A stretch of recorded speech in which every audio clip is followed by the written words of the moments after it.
evening to you all.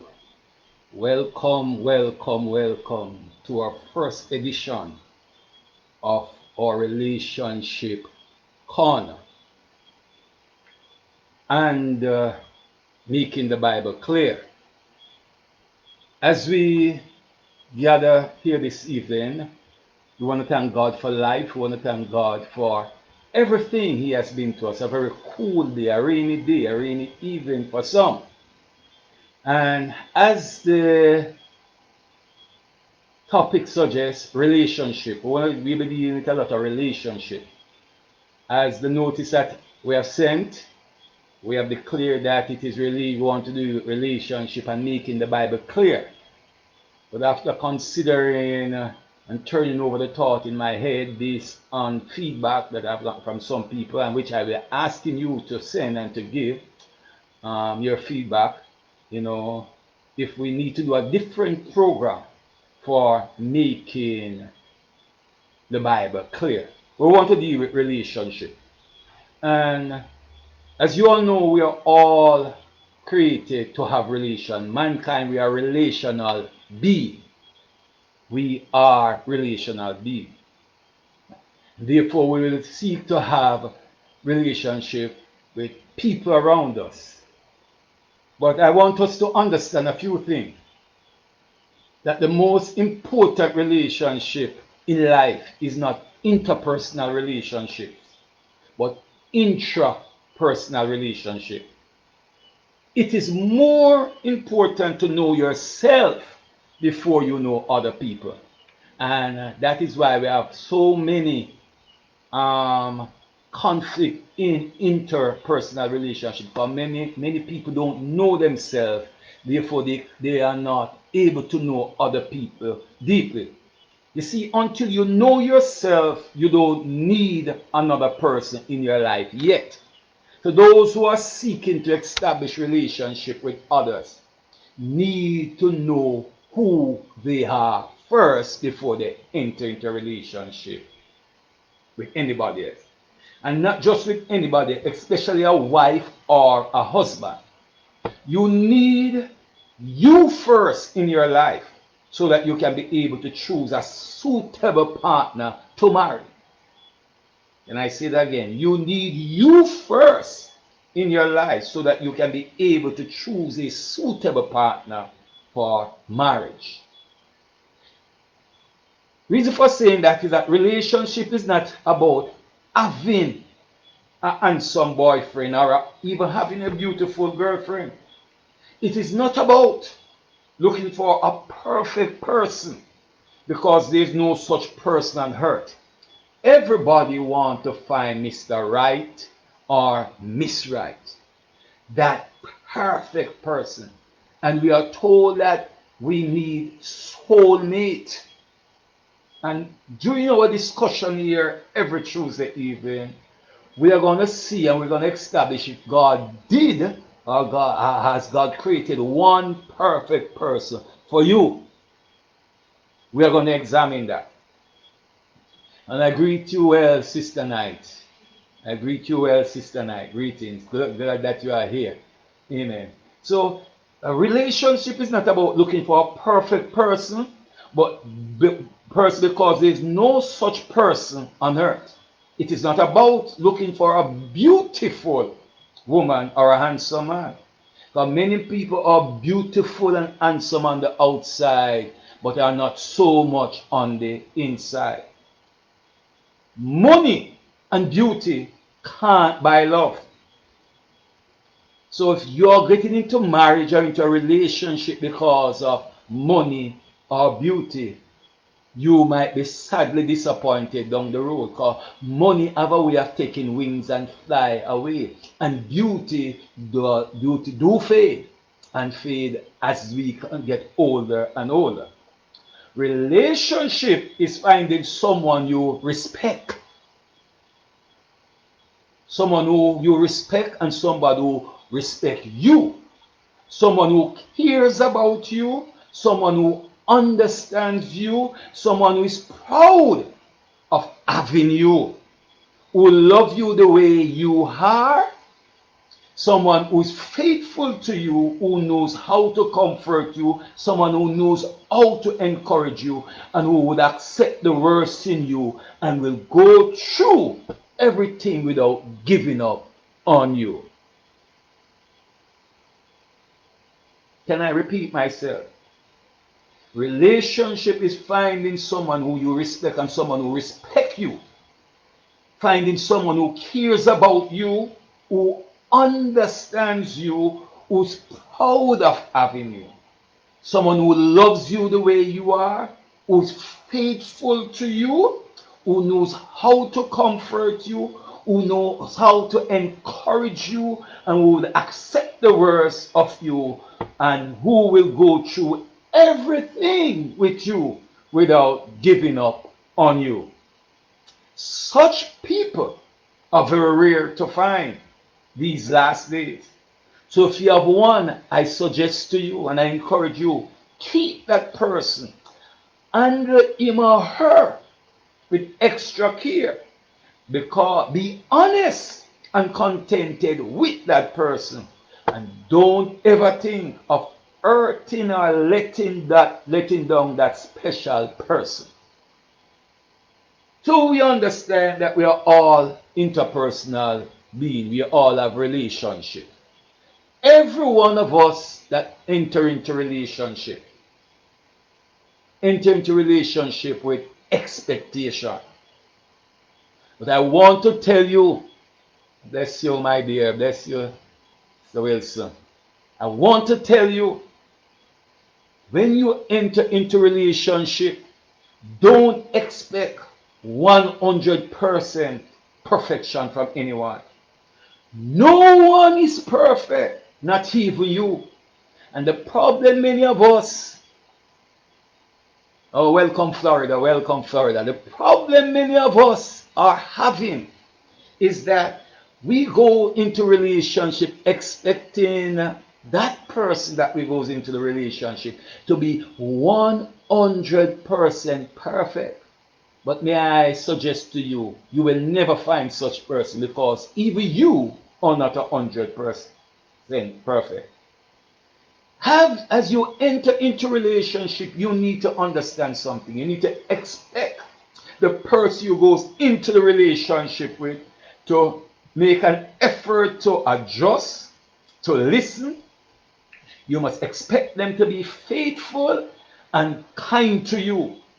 These are important traits, and later on we are going to get into the Bill of Rights of relationship. But too many people are entering into too many loose relationships and don't understand their right. I was sharing with my wife, Diane, amen, just this evening, and I asked her, can you remember that program that we usually listen on RGR, that usually comes on RGR many years ago? Knowing your rights. Well, before you go into a relationship, you need to know your rights. And I'll get to that later on.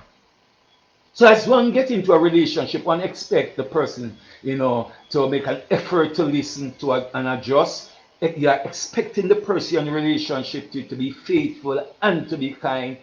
Mean people must not go into relationship. People who are tight like Starapper need not go into relationship. Though you see you need people, a person who is kind, people who make effort to listen, those are important traits. But I again must repeat that you must not expect that they will never make mistake while they are trying to love you. Evil God know that evil God don't want us to fail. God doesn't want us to fail. Yet he knows that we will fail and it can happen. Here is what God says in his word. Here's what the word of God says. The righteous may fall 7 times, but 7 times he shall rise again. God expects our mistakes. We should expect mistakes of those who are our partners and the people around us, and we must be willing to forgive them even in advance, even before they make mistakes. When you go into a relationship and you expect too much, you're expecting too much. You put that person you're in the relationship with under pressure to perform up to your standard, even beyond their capacity, just to please you. And when they eventually fails, which will happen somewhere up the road, they will begin to feel guilty and bad. And this can drive them away from you. Expecting too much will make you too demanding, make you to be a nagging partner. Your partner will run from you rather than run towards you. If this identify you, if this is all you are expecting, if this is all what you desire, if all you want and you just make demands, you complain, you correct, you rebuke. Or sometimes in relationship, people think that they're in a classroom, ever correcting. Sometimes we think we're in a courtroom, ever being judged.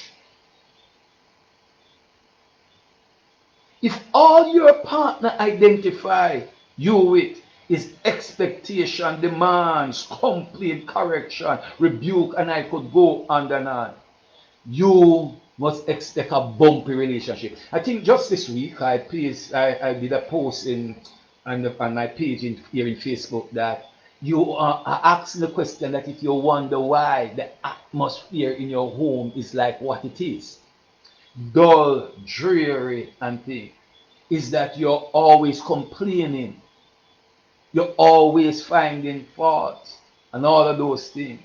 And I said, if you want to change the atmosphere, start complimenting. Stop the complaining.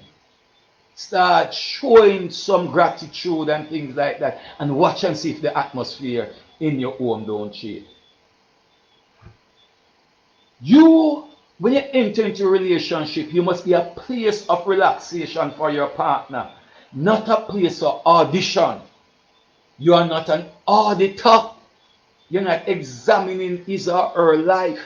You should be a place your partner must feel comfortable coming home with you. As one man said, I want to wake up with you.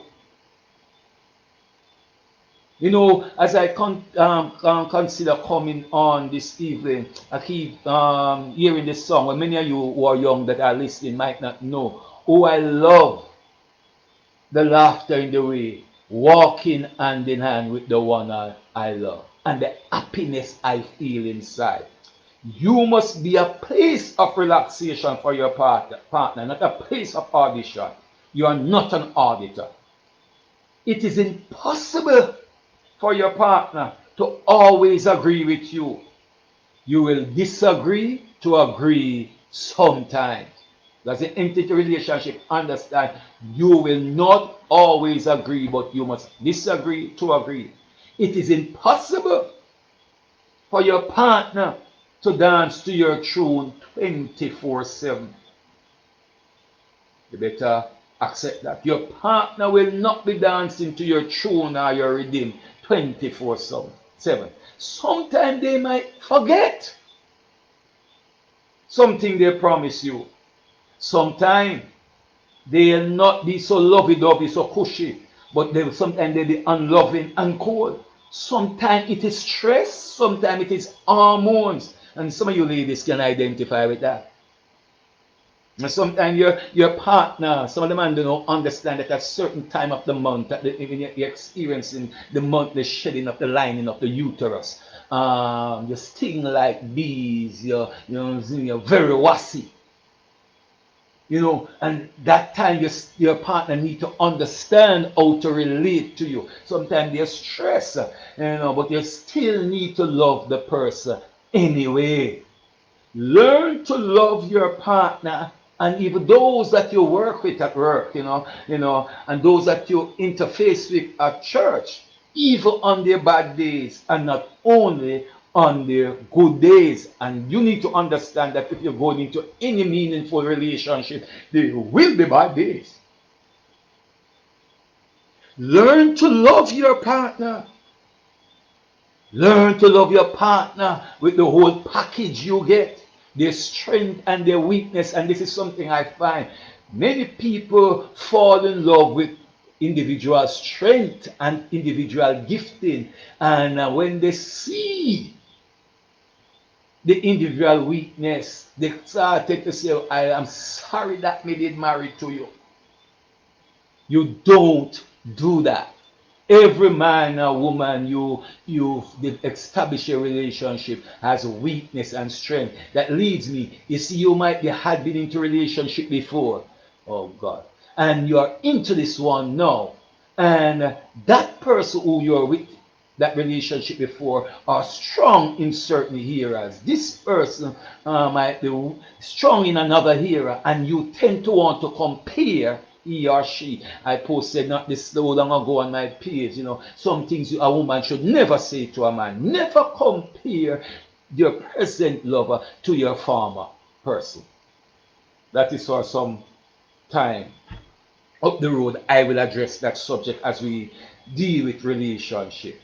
And I must hasten to say, unrealistic expectation can ruin a beautiful relationship, realistically.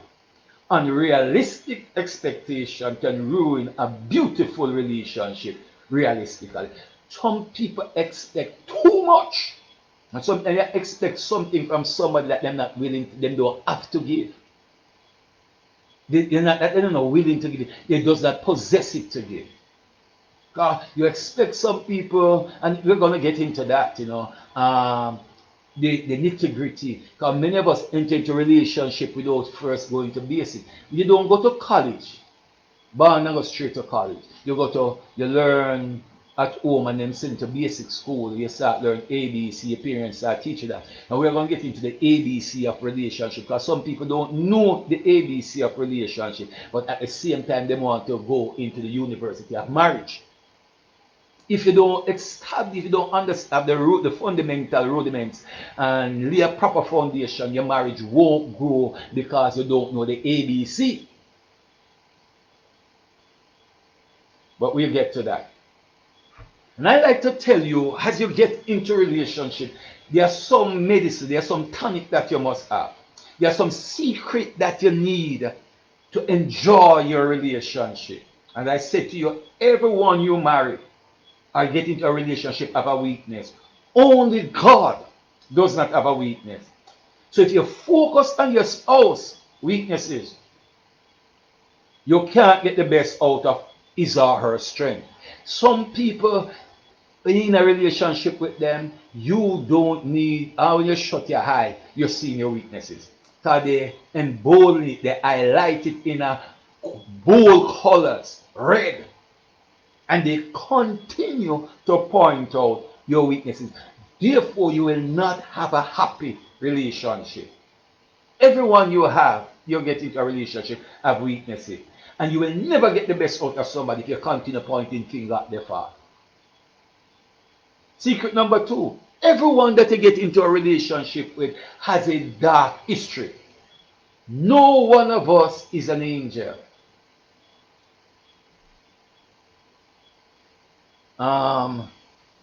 Years ago, some time ago, there's a love song that said, "Ever must be missing an angel." I remember that young boy coming up and see my father, a very lyrical man, hearing daddy, and he said, "Wow, girl, lady, heaven must be missing an angel," and he just pass some sweet lyrics and things. But I want you to keep your feet on the ground. No one that you get into a relationship is an angel. When you even get married to somebody, or you want to get married, you need to stop digging into someone's past. Every one of us have history. And some people love to go into the archives. And they dig up who you grew up and all kind of thing. When you go into a relationship, what matters most is the person's present life. The present life, the life they're married. For many of us, if people have gone into our history and see how dark and messed up it was,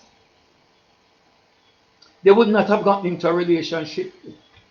And they can rejoice and say, thank God I didn't go into your history, because the man or the woman you are today is not the man and the woman you were in time gone by. Amen. What matters most if you get into a relationship is the person's present life. I know a lot of you have questions about that. All things have passed away, especially those of us in church. Every part away, passed away. All things have passed away. We need to forgive and forget and focus on the present and the future. Stop going to digging up people's past life. Everybody have a dark history. Secret number 3. Every marriage has its own challenges. The challenge that I face in my marriage, you might not face that in yours. But every marriage has its challenges. And many people, a lot of people will tell you that marriage is not a bed of roses. Not a bed of roses. And I love to tell people that when we say marriage is not a bed of roses, if you know roses, roses has thorns. So you can't even lay down in a bed of roses. You still will get joy. Sweet as they smell, beautiful as they look, there are some little prickle on the stem of roses. Every good marriage has gone through its own test of blazing fire. That's why when you get into a relationship, when you get into marriage, it's called for work. Work. And I've often said that getting into a relationship, you have to make sure that if you're going to cut something, you make sure that you're trained. If you're a tailor, you must know how to cut the material. Because if you don't know to cut material from bias, you might in a trouble. If you don't know how to use a 45 inches wide material to make something that a 60 inches make, then you are in trouble. If you don't know how to fold lapel and flip some things, you're in a trouble. So you can't give a shoemaker a suit to me, because a shoemaker is not trained how to build a suit. He's trained how to repair or build shoes. So you need to understand that marriage is work. And I love to tell people, if you notice at a wedding, they don't call the man husband. They call him groom, because the husband is responsible in all that he's going to have to make the woman into the kind of wife he wants her to be with her help. So if you're stubborn and rebellious, as I heard one individual saying that them step to people. If you love step to people, be careful, you're not ready for marriage. You must have a very humble spirit. True love proves in times of challenges. You don't know that somebody loves you when everything goes. Wait till there are challenges. True love is proved in times of challenges. Those of you who are now married, fight for your marriage. Make up in your mind to stay with the spouse you have in the time of difficulty, in the times of need. Remember the vow, for better or for worse, in sickness or in health. You need to be there. Another secret that you need to understand when you get into a relationship, into marriage. Every marriage has different levels of success. You might be looking at someone else marriage now, and say, wow, oh, they resemble each other, and yeah, she just understands him, or he understands her by the way she looks. Yes, you are looking at the finished product. But they will tell you that they will say, through many dangerous toil and snare, we have already come, and it is grace that has brought us thus far, and His grace will take us home. So every marriage has a different level of success. Your one might be at this level, someone who might at that level. No. So don't compare your marriage with anyone else. We can never be equal. Some will be far, some will be behind. To avoid marriage stress, you need to be patient. Relationship take away from patience. As I said, if you're not ready, if you're not a patient person, don't get into relationship. Work, be patient, work hard, and with time, your marriage dream will come true. Your marriage dream will come true. Another secret: when one get married, you declare war. And you might say, well, what are you talking about? When you get married, you must declare war against the enemies of marriage. And some enemies of marriage are ignorance. And that is what many people enter into relationship without a knowledge of what relationship is all about. And when you enter into a relationship is not all about you, it's about us. And when you get to a relationship, you must be ready to deposit into the other person that you get into the relationship. Many people, and we are going to get into that, the taker and the giver into relationship. Many people comes into a relationship and they are not willing to deposit love unit into their love account, but they are ready to withdraw. You can't withdraw from somewhere that you have not deposited. And I remember many years ago, and some of those persons might be very much online today. There was a church that we used to share we had deep fellowship with, and the ladies are always asking. They want to know what the men are bringing to the table. And I will say to them, because you're constantly you're touching, talking to young people. I say, let me tell you something. Men, you need to ask what the woman is also bringing to the table. Because you want more than just a body, you want more than just a breast, you want more than just a complexion, you want more than just a curve. You don't want just boobs alone. Because you're not going to live on boobs every day of your life. You're not going to live on complexion and body every day of your life. You want a woman with brain. And I've also said, and in recent time I've been saying to people, we have emphasized about the Proverbs 31 woman, but we don't talk about the Proverbs 31 man. That will get to what the Proverbs 31 man is like and what that entails.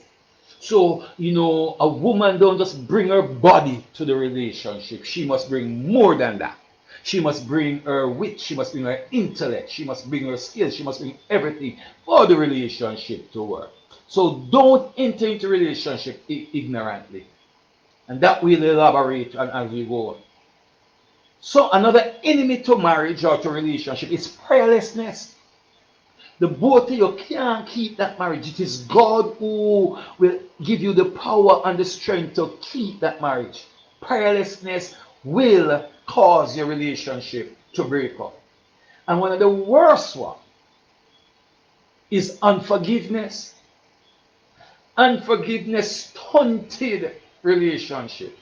Unforgiveness caused the water of relationship to become stagnant and therefore breed morass and breed all kind of bacteria, and it is a good ground to breed mosquito that will destroy and give you all kinds of sting and give you all kind of different disease. You must release, be quick to forgive.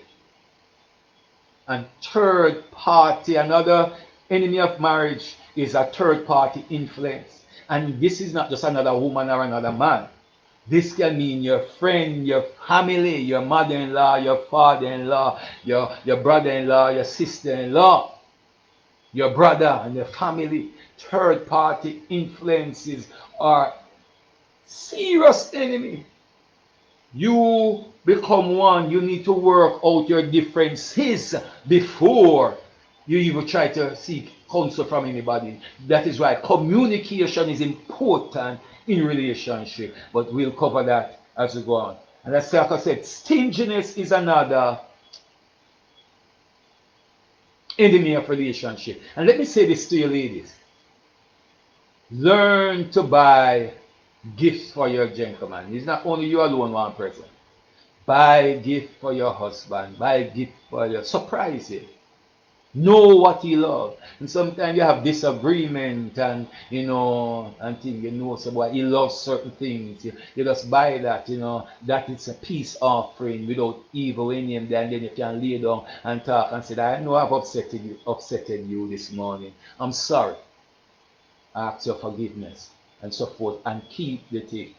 Another thing, enemy to relationship, is stubbornness. Some of us are set in our ways, not moving.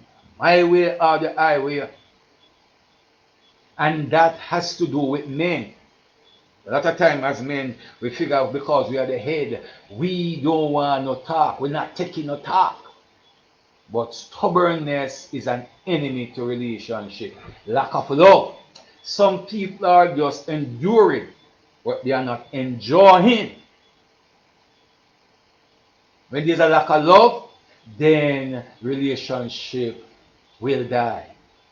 Rudeness is not everything that enter your mind must pass through your mouth. Rudeness is another attitude toward another enemy of relationship, a marriage. Laziness, and we are going to get into that. Laziness, because some people don't do nothing near the house. Some people, when you pass near them house, oh God, they live there, but you want people who's willing. And if your mother grew you up as a mama boy, when you get married, it's not your mama you're married to, it's another woman. So you better get active in the house. Learn to assist and help your wife around the house. Worse when she's sick, worse when she have a child. Get active. And all your ladies, if your fingernails are tall and you expect to get help her, you might very well get help. Oh God. You understand what I mean? Because some people don't want to be active. They're very lazy. Them sit down on them, because they are God. They are gift to the man. They are God gift to the woman. You better get busy. Disrespect is another enemy to a relationship. Disagree, but don't be disrespectful. We are going to elaborate on all of these things as we go on.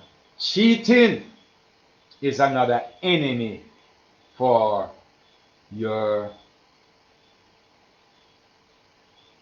relationship. And some people say, but no, me not go out there, me not sleeping with anybody. But many of you are emotionally connected. Many people are committing emotional adultery. Oh yes. Because many people are emotionally disconnected from the man or the woman that they live with, and very much they are so emotionally connected to others that they can't wait to go to work. They can't wait to get a call from them. They can't wait to hear the person's voice. They can't wait to go on them page on Facebook. They can't wait to go on them Instagram page. And when them see them, just the very sight of them, as there's a very old song, I said, just a mention of your name, turn a flicker to a flame. People who have emotional relationship, that is what happens. It's Pierre hashes you have a yard. But when you hear that other person that is outside, that you're not sleeping with physically, but your heart is so entangled and so entwined with them, oh God, your flicker turning to a flame. But let me move on. May I challenge you, be ready to fight to maintain your marriage zone. And we are going when we talk about the Proverbs 31 woman, and we talk about the Edza Kenedza woman, and all of those women, and the virtuous woman, you'll see what I mean. Especially you ladies, learn to fight for your marriage. Another secret I want to give to you is that there's no perfect marriage. There's no ready-made marriage. Every marriage where you see a produced food, no, is because the individual, the people involved in that marriage take time to work on that marriage. And let me tell you something. Marriage, if you're lazy, marriage now go, your marriage is not for you. Because marriage is hard work. And it's not, you don't work week on and week off in a marriage. It's a continuous work. So if you're getting into the relationship, you must volunteer yourself to work daily on it. And I can take it a little further. Marriage is like a car that needs proper maintenance and proper service. And I love to say, let me just break there. I love to say marriage is ministry. Many of us who are pastors and leaders, we can minister to everybody in the public. But when we come home, you can't minister to our partner at home. We don't know the kind of sermon to preach to them. We don't know the kind of text to take our passage from. Oh God. We don't, you have never been at a place where you say you are in the spirit, emotionally, relationship, and you hear a voice saying, I am this and I am that. You don't, because you don't know how to minister to your spouse. And we are going to talk some very strong things here. And you and I know, and those who know me well, look, many people, even when they come home, the very act of making, I don't even want to call it making love to their partner, is a minibus affair. Those of us, you're in Jamaica, remember the minibus days, the bus will come and catch you, and you flag it down, it's really slow down if you run and jump on, panic, and when you reach your stop, you knock it to one stop drive and really slow down, and you bail off, and you're gone. Sometimes you all drop. That is how some relationship is like. Now we have a different system. We have to line up, going at the bus, you go, you pay your fare, take a ticket and go and sit down. Some people don't like that, them still near the minibus thing. Because that stop at entire you have to ring a bell. And it takes too long to move. And that is why, oh God, I don't want to run ahead of myself. That is why many people don't know what foreplay is. Many people have never experienced certain things because they have a minibus attitude in their relationship. No. So marriage is like a car. It needs proper service. If this is not done, it will break down somewhere, exposing the owner to danger or some unhealthy circumstance. I challenge you, don't be careless about your marriage. Don't be careless. Don't be careless. Work on your marriage. Work on your relationship. Service it. Some you better change out the tone of your voice. Change how as you change oil in car, as you change your spark plug, as you change your disc pad, your brake shoe, and them things that you go to realize. Because sometimes we drop here some patrol in our relationship, knock out our ball joint, our front end. We need to buy those things back. Knock out with bushing. We need to buy them back. Go down when we do that, we go and we line them up. Because sometimes we just put in back the parts, but we don't wheel align the thing. So the tire is eaten off one side. And you think one side tire look very good. And sometimes the tire eat off on the inside, and you swear to God when you're in there. And by a book, you see you get punched. You say, oh, the tire look new, and when you take it off, it's spare card. So is it with a lot of relationship. It look good on the outside, but when you look on the inside, because it's not aligned properly, it is eaten up, and the least thing cause you to get a puncture. So don't be careless with your marriage. Secret number 7. God cannot give you the complete person you desire. You have to go work on that person. God gives you a person in the form of raw material in order for you to mold the person that you desire. This can only achieve through prayer, love, and patience. Secret number 8. Getting married is taking a huge risk. Oh, you didn't know that. Getting married is a huge risk. You cannot predict what will happen in the future. Situation may change. So leave room for adjustment. You might marry to somebody, and woman very, very, very active.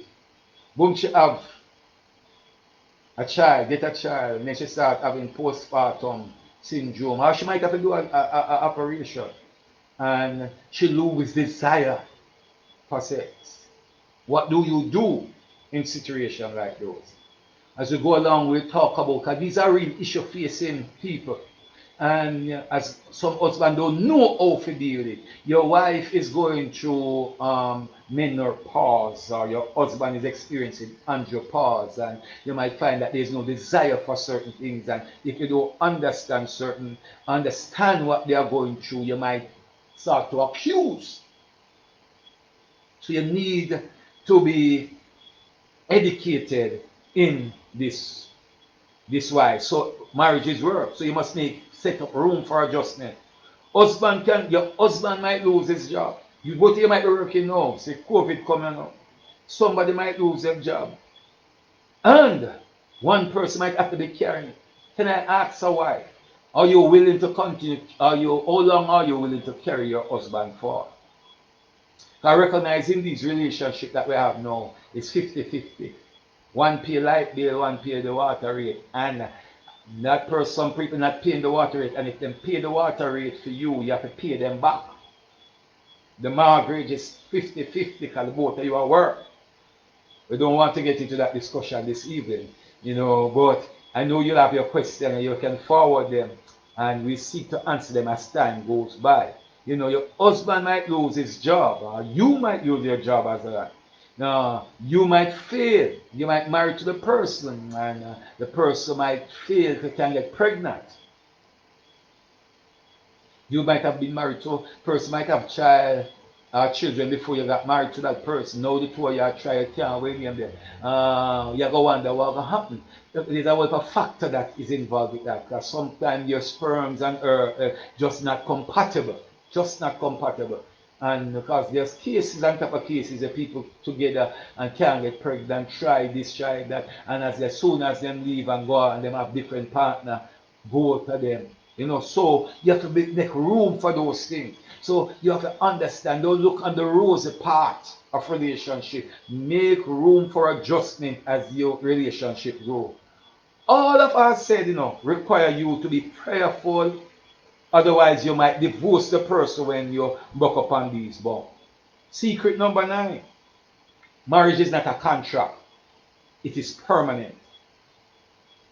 It needs total commitment. There's an old song that said, forever my darling, I'll always be true. Now and forever, I love only you. Just promise me, darling, your love in return. And those of us who are from the old school, we know that. Kenny Rogers borrowed the words of Songs of Solomon and said, write your name across my heart. And Solomon said, make me an engravement upon that mean and a seal upon thy heart. That means it cannot be moved. So marriage is total commitment. Commitment not to divorce, commitment to seek work, commitment to go through. Many people have gone through divorce. They were never taught certain things. And God has not given up on you. God has not given up on you. And I know you have some question, and I said I need you to tell me, should we have another segment of making it clear? Because there are some things we read in the Bible that we are not so clear about. The Bible was not written in English. It was written in Hebrew and in Greek. There are instances, there are thoughts that have been keep going through my mind. If I should ask you, when Moses said, when you divorce the woman, you must give her you got to give her a bill of divorce. What is a bill of divorce? And what is written in the bill of divorce? Many people have never considered what is written in the bill of divorce. But we're not getting into that this evening. So marriage is not a contract, it is permanent. It needs total commitment. Love is the glue that keep the couple sticking together. Divorce starts in the mind, and the devil feed the mind. And the devil is one place the devil like to attack is your mind. Once that word wiles there in Greek, it means a pathway to your mind. So once the devil can find a pathway to your mind, then he can break down your stronghold. That's why the Bible said you must not be conformed to this world, but be transformed by the renewing of your mind. Once your mind become a fortified city, the devil cannot destroy you. So I assure you, let your mind become impregnable to the things of the enemy, the devil. Because divorce starts in the mind. And let me tell you something, gentlemen who are listening. A woman leave you emotionally before she leaves you physically. She will stay in that house with you 10 years, but she would have left you long ago emotionally. And you'll be singing, your body's here with me, but your mind is on the other side of town. So hear me and hear me well. Choose to remain married. God, and we are going to look on this one here in that corner about what it means by God hate divorce. Secret number 10. Every marriage have a price to pay. Every marriage have a price to pay. Marriage is like a bank account. It is the money that you deposit that you withdraw. If you don't deposit love, peace, and care into your marriage, you are not a candidate for a blissful home. Oh God, I love that. I love that. I love that. I love that. I love that. If you don't deposit, some people want happy marriage, but they don't make their home happy. Some people want all kind of things, but they don't invest nothing in it. And that is why when you see some woman and some man out there who their spouse has invested so much into them, and you see them walking with a bounce, and you see them walk with a smile, I mean, you're wondering, you wish if it's that man or that woman you married to. But did you know the amount of investment that is placed into that relationship? Do you know that? Into that man, for that man to be the kind of man he or a woman he or she is. Let me move now straight into the next 14 minutes or so into your bill of rights, your relationship bill of rights. Those of you who are single, those of you who are married, those of you who are thinking about getting a relationship, you need to know this bill of your relationship bill of rights. There are some fundamental measure of respect that each of us is entitled to in a romantic relationship. Expectation that form a baseline for long-term success, and whose absence may doom a couple prospect. And I have here 7 inalienable relationship rights. 7 inalienable relationship rights. When you enter into a long-term relationship, and certainly marriage, as a pastor, I can't encourage people to go into a relationship, sleeping with each other, and don't tell you that you must be married, because sex out of marriage is wrong. And I mean all of us, need to keep in our mind a list of things, and many of us have a list of things we like to get when we get into a marriage. And one hopes, and we not only to get, but we are willing to give also to our partner. In recent time, there are many research that suggests certain gestures are certainly important, especially important for fostering satisfaction and are closely associated with couples' long-term success. Collectively, these can be thought of as relationship bill of rights. Expectation are essential. And if you're not expecting good stuff, then you very likely won't get it. Say one professor, social psychology professor, by the name of Finkel. We should be honest with ourselves about what the things are, that things are essential to us, that we need to get through our marriage, and focus on those things and let other things go. We need to look on that. The first bill of rights that I want you to know, and I want you to get your pen and paper and write them down. And may I just wait until you get those. Get your pen and your paper and write them down. Number 1, you have the right to your partner's attention. Did you hear what I said? You have the right to your partner attention. I'm listing them now and I'm going to go back over them, go back into them in very, very detail. You have the right to your partner attention. If your partner is beside you, tell them that I have a right to your attention. Not because I'm not saying that. Secondly, you have the right to a partner who will try to work out your differences. Try to work out you have the right to a partner who will try to work out your differences. Many people are in relationship and in time them have the differences, them sweep it under carpet and say I don't want to talk about it now. When can we talk about it? I don't know. And you never talk about it. So all of that situation sweep up under the mat, under the carpet, and not how much vacuum you use, and not how much broom you try to sweep out. When you lift it up, you see a whole heap of dirt, and you have a right to a partner that will give you, that you can talk out your differences and don't cover you down, and don't push nothing down your throat. You have a right to a partner who will share the load. Oh no. Share the load.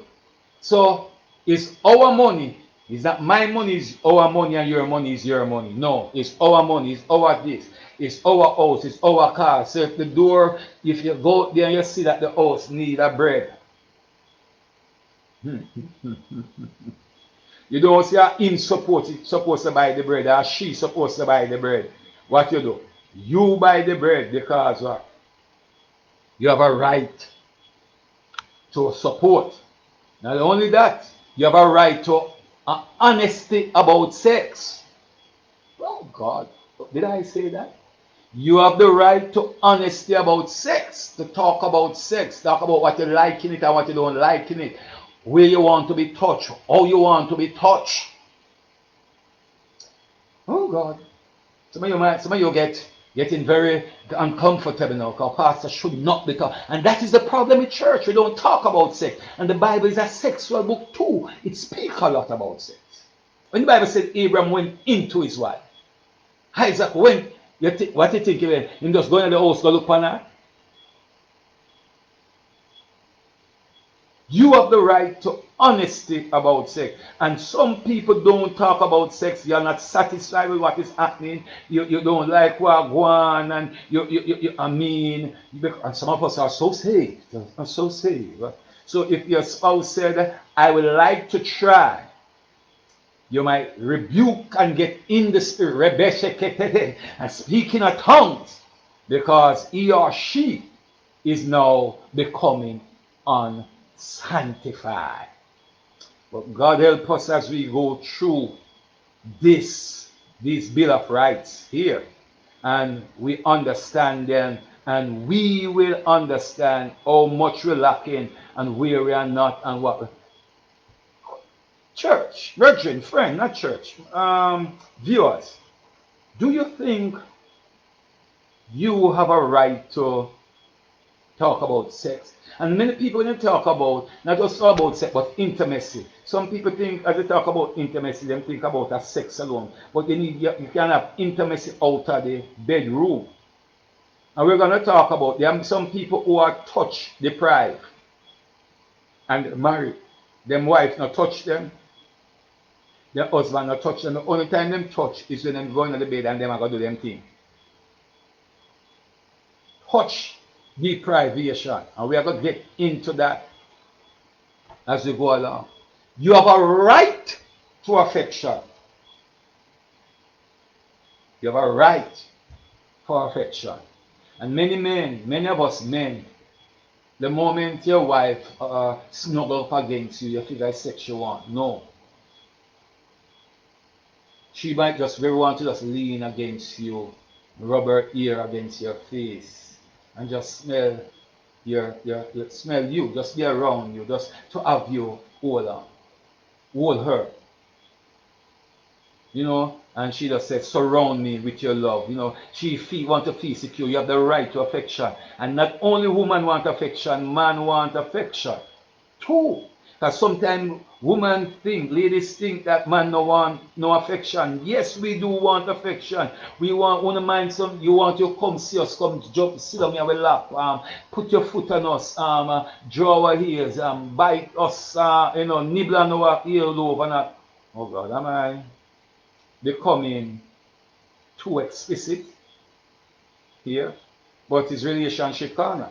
And the problem is that nobody now talk to us about it in a church. So we're using this medium to win him. You have a right to affection. You have a right to the benefit of doubt.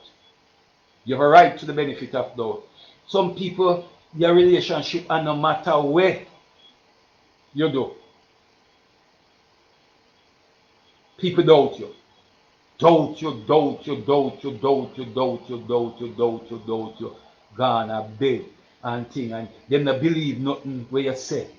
Nothing. Nothing at all. So those are the 7 Bill of Rights. And as you understand them and as you listen to them, I won't be staying much longer with you. You need to understand that when you give people the benefit of the doubt in relationship, you find out that you're not give. Oh, I forgot one. That sounds like 6. When you give them the benefit of doubt, you will have confidence in them, and they will have confidence in themselves. And you also have the right to gratitude. Oh God. So you need to develop an attitude of gratitude in your relationship. Some people never say thanks yet. Some of us, when the dinner is placed or the breakfast or the water is there, we never say thanks yet. Because you're obligated to.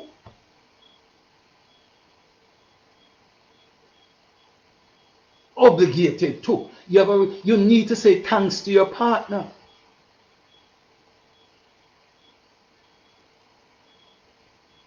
Oh, I see my good friend. It's a Banzel. Greetings. You are coming from a long way. We have a right to, people must say thanks to us. Not just the us, I say us, your partner, whether that man, male or female. And a lot of people don't understand that you have a right to gratitude. When your husband give you that money, thank you. When your wife do something for you, thank you. When they iron the clothes and so forth, wash the thing, thank you. Develop an attitude of gratitude. And because that can transform your marriage, Some people stop doing some things in your marriage, their relationship, because what? They never hear thanks yet. Never. Nobody ever say thanks yet. And I mean, just what some people just want to show. Sometimes you don't even say thanks, but the way you react and say, and you say, oh God. When is the last time you say to your spouse, I'm just thanking God for you. Thanking God for you. I was singing a Manhattan song yesterday, and I wanted to start the program with it. There's no house without a home. And there's no man who wants to be alone. That's how I know there's no me without you. We need to understand that. Express and have an attitude of gratitude. When we come back next week, Tuesday, we will be looking at the first Bill of Rights, and that might take us into a couple of weeks. Very in-depth. So tell your friend, tell your neighbor that something good is happening on this page at 7 o'clock every Tuesday evening. And let us be praying and see if the Lord will lead us to have making the word clear on Thursday evening, because we want to get into some deep truths in the word. Thank you for your time. Thank you for your listening ears. Thank you for sharing. And I greet you well, my friends. And there's so much of you here. It will take me the whole evening to mention you all by name. But thank you all for tuning in. Share this presentation with somebody who you think need it, because there are so much people who need to hear this word, and invite them to come view it and like and listen, so that we can encourage, so we can pour into each other life. Bow your head with us. Let us pray. Thank God for my wife. She is the one who does a lot of the technical things and things and all things. She has her program too that she teaches on Monday evening. Diane Johnson Peccoo. You can tune in and be inspired and be blessed also by what she shares. Can we bow our hearts? Father, we thank you for this evening. We thank you for everything that has been said and done. We thank you for the viewers and Lord, those to whom Lord, your word has reached, and those who are, Lord, it has spoken to, and the clarity that it has bring to many hearts and life. We thank you for this opportunity. Continue to glorify yourself, even now, in Jesus' name. Amen. Shalom and good evening. Bless you all.